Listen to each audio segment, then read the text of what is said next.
Paglaban sa korupsyon at pagpapanagot sa mga sangkot sa flood control, yan ang pinakagustong marinig ng mga Pilipino sa ikalimang sona ni Pangulong Bongbong Marcos sa Lunes. Live mula sa TV5 Media Center, nangungun sa balita si News 5 Palace Correspondent Maricela Lili. Maricel, base sa survey, malinaw ang wish list ng taong bayan sa ikalimang sona ng Pangulo at matupad naman kaya ito. Pero bago mo sagutin, yun nga, kare-report lang ni Mon, Maricel, na sinampahan na ng kaso itong dating Speaker Martin Romualdez at Zaldico. Inaasahan ba natin na magiging laman din ito bilang achievement, quote-unquote, ng Pangulo sa kanyang sona?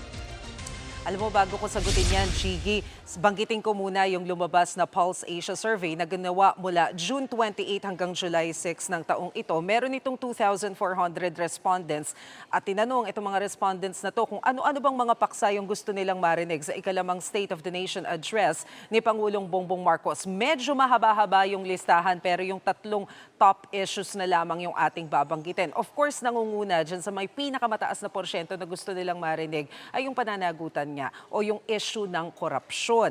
Under that issue of corruption, meron silang usapin tungkol sa general corruption at merong usapin tungkol nga dyan sa pananagutan sa flood control projects. But of course, hindi mawawala yung mga malalapit sa sikmura na issue, yung tungkol sa abot kayang halaga. So iyan yung mga top issues na gustong marinig ng mga kababayan natin base dun sa survey sa sona ng Pangulo sa Lunes. Pero syempre kanina natanong si Pangulong Marcos, magiging laman nga ba ng kanyang sona etong tungkol sa flood control issues? Maikli lang yung sagot niya. Pakinggan natin.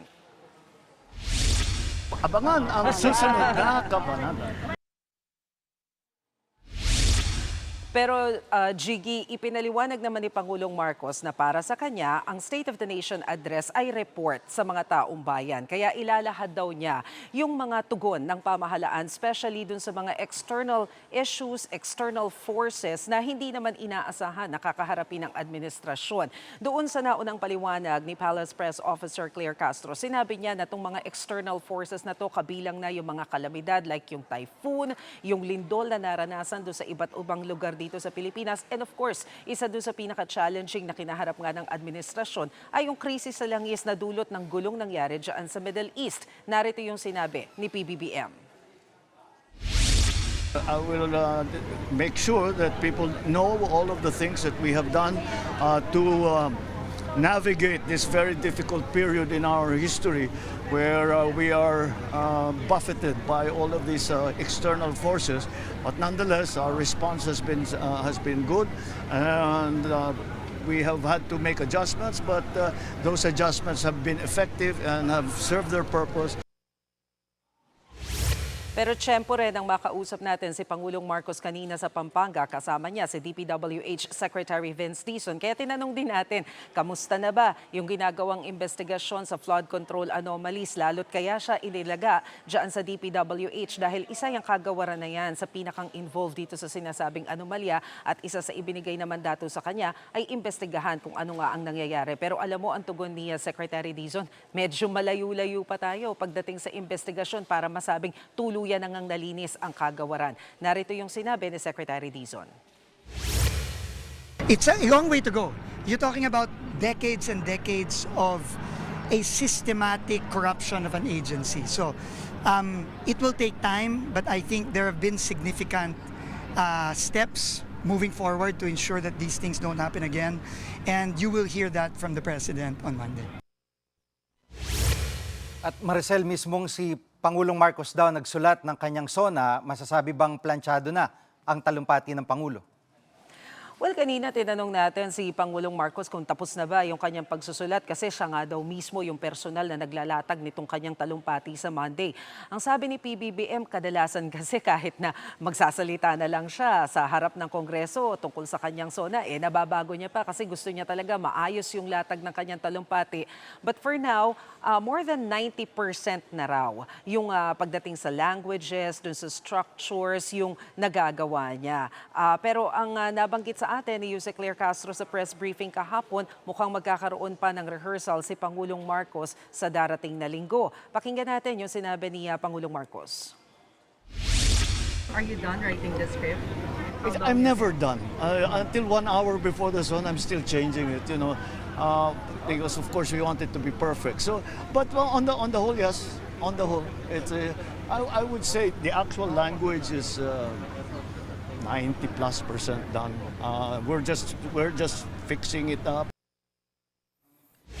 At Maricel, gaya ng nabanggit mo ay galing sa Pampanga ang Pangulo. Ano ang naging pakay niya roon? Alam mo, tingin natin, Jiggy, baka bahagi na rin ito ng paghahanda ni Pangulong Marcos. Well, kaninang umaga, nagpunta siya dyan sa May Lubao para bisitahin yung food security complex para itong post-harvest facility para dun sa mga magsasaka natin ng palay. So dyan dadalhin para patuyuin, para gilingin at magkaroon ng mas maayos na storage to ensure na meron tayong sapat na pagkain. Bumisita rin si Pangulong Marcos dyan sa Converge Center, dyan pa rin sa Pampanga. At yung pinuntahan natin, kinover natin, yung pag-inspection niya dyan sa Children's Medical Center sa Clark.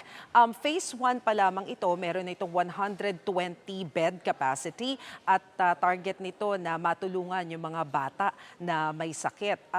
Katunayan, kanina inilipat na dyan yung mahigit 50 cancer patients mula doon sa Lubao Children's Hospital, dinala na dyan sa Clark. Pero parang paghahanda na rin ito dahil kung matatandaan natin, noong 2022 State of the Nation Address ni PBBM, nabanggit niya ito. At isa sa kanya mga target, yung magtayo daw kada rehiyon ng mga multi-specialty hospitals. Parang yung nakikita natin dyan sa may Quezon City na dikit-dikit, may kidney center, merong heart center. So ganun din yung plano niya. So nasa phase 1 ito sa Clark, pero ang target nila baka daw umabot pa to ng phase 4 hanggang phase 5. So baka even beyond the Marcos administration, hindi pa rin natatapos itong programang ito. Yan muna ang latest. Balik sa iyo, Jiggy. Yan ang ulat ni Maricel Alili live mula sa TV5 Media Center. Mga kapatid, Jiggy Manikad po, pagdating sa mahalagang balita sa loob at labas ng bansa, dapat una sa lahat, mag-follow at mag-subscribe na sa social media pages ng News 5.